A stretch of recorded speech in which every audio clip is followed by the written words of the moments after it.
Jersey Shore Family Vacation Season Finale Recap, The Snitchuation.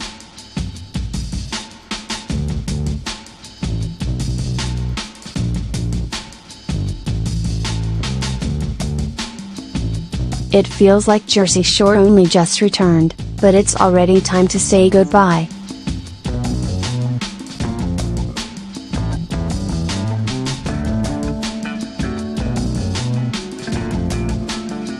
We'll always have Miami, and Seaside, and Florence, and Miami, that other time they were in Miami.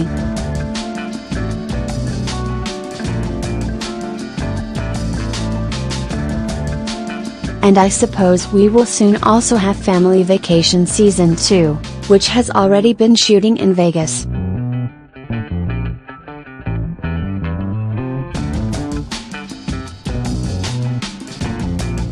Okay, so we'll live. Still sad, though.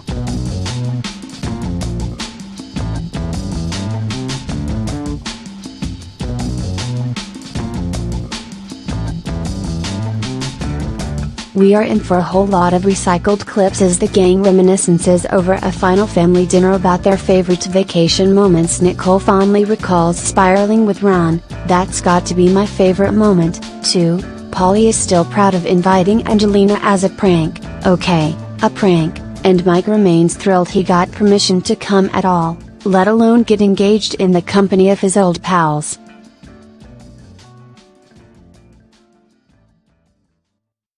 But the filler comes to abrupt end when it's Ron's turn to speak.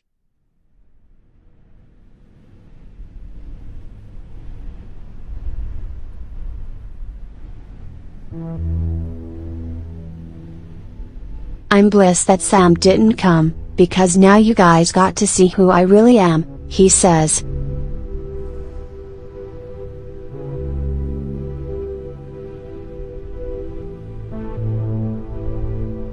"You got to see how fun I am, and happy, and like, what I really am."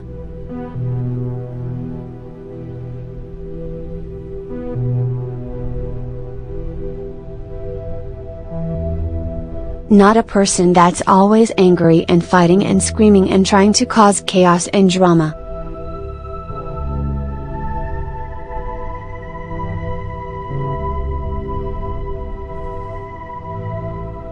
And sad. Like, I'm happy, I'm fun. This is who I really am. OF.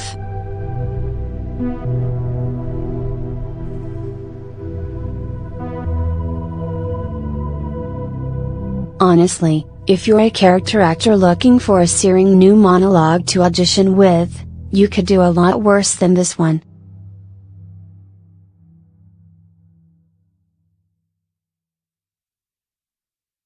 The general consensus is that the Guido doth protest too much.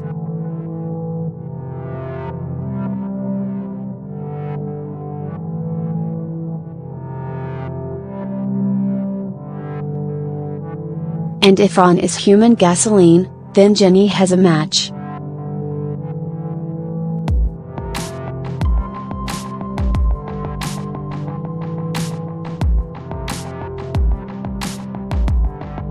She knows exactly what she's doing when she asks, "Mike, why do you say Ron needs rehab?"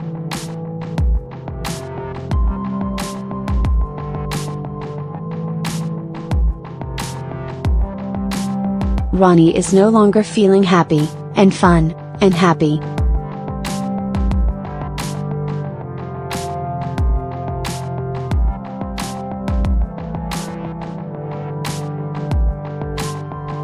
"I didn't make it my life," he says of his partying, unlike now sober Mike, who let it destroy his.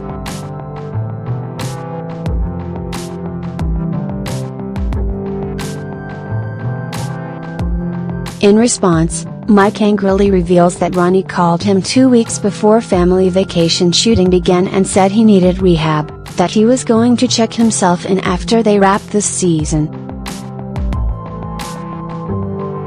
My feelings at this time are best exemplified by Paulie, who is now hiding under the table.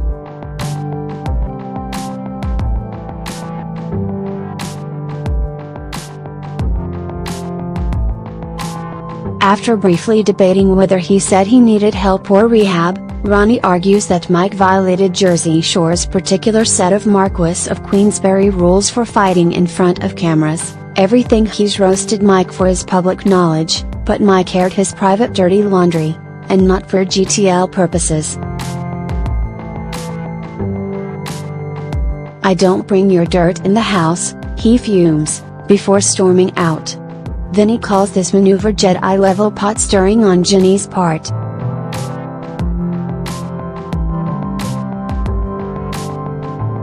"There are hardly any situations in which I am not by default on Team Ginny," the Jersey Shore cast member with the most BDE, and by no small margin, but this is one of them.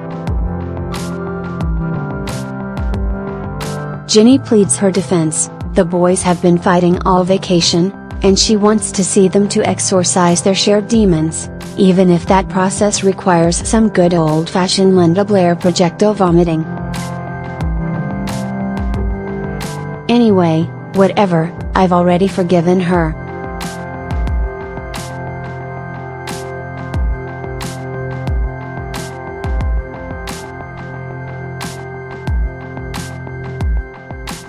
She walks outside to check on Ron, and the first words out of his mouth are genuinely hilarious. "Too much?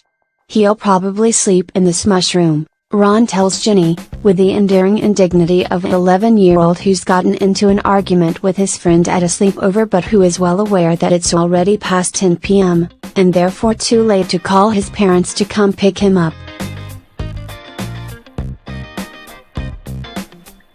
And yet, in what is possibly the fastest and healthiest resolution of a fight in Jersey Shore history, Ron and the man he just called the Snitchuation classic are hugging it out within a matter of minutes.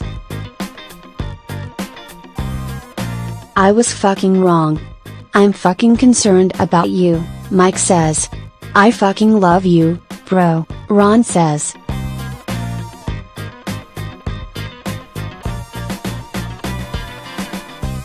"You went low and I went lower and I'm sorry for that." Later, Ginny and Mike have their own little air-clearing Nualta.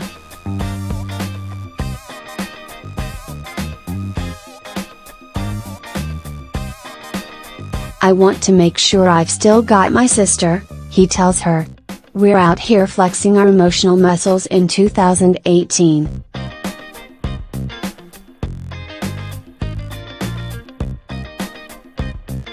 As Dina and Ginny get swaying in place and shouting yaas at no apparent stimuli wasted at drag brunch, Paulie's agent calls to reveal that he just so happens to have landed him a DJ gig at E11 Even, the gang's favorite Miami strip club with a name that sounds like Gene Ralphio's equally ill-fated follow-up to Entertainment 720.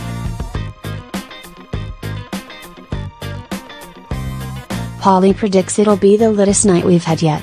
If litter is the superlative form of lit, does that make litter the comparative form?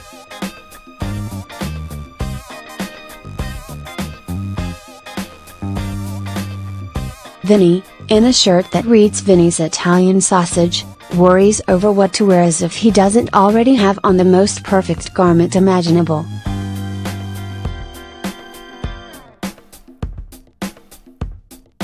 Nicole resurrects the Snooki Poof for old time's sake, giving herself at least another 3 inches of height in doing so.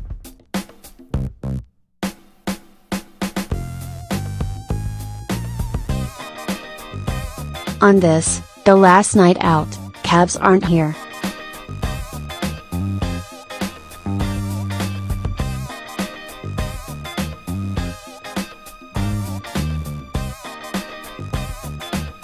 Instead, an E11 Even party bus with the oddly squat proportions of an airport shuttle, which, not for nothing, is an extremely good business idea that you can have for free, has been dispatched to pick them up. Paulie's DJ set is a resounding success until Ginny, amid the sea of boobs and butts that is E11 Even, sees something that inspires her to make the facial expression equivalent of the Jaws theme. There she blows. "If you are unhappy that I'm mixing my shark and whale metaphors, why don't you find your way over to a Deadliest Catch recap? It's Vanessa the so-called stalker, notorious for her pursuit of Polly on the original Jersey Shore, standing within murdering distance of our all-too-stabbable DJ and wearing a shirt that bears his likeness.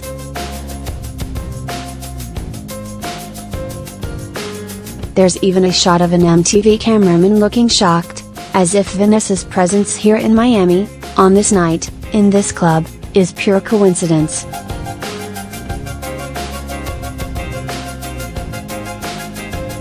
If you believe it is, I've got a Ferris wheel on Casino Pier to sell you. Our new old friend's full name is Vanessa Sky Ellis and she professes to have taken 10,000 selfies with celebrities.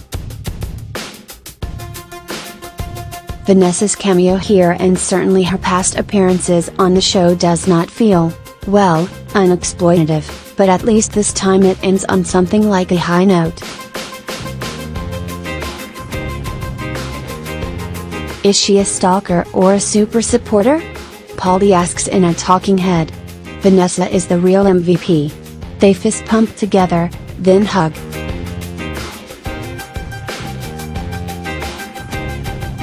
On their very last morning in Miami, the roomies don an extremely on-brand, all the cousins are going to Disneyland uniform of matching Family is Everything t-shirts emblazoned with cartoon versions of themselves.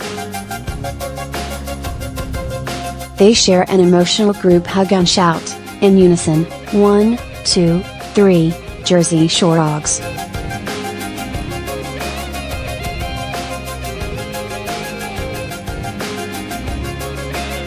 Of course, there's much to be done back home, and everyone needs to give their fist-pumping arms a nice long rest.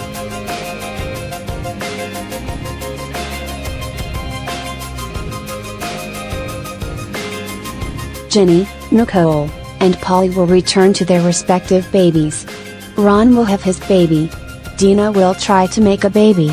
Mike will, fingers crossed, not go to prison. Vinny will continue to be Kato, I guess.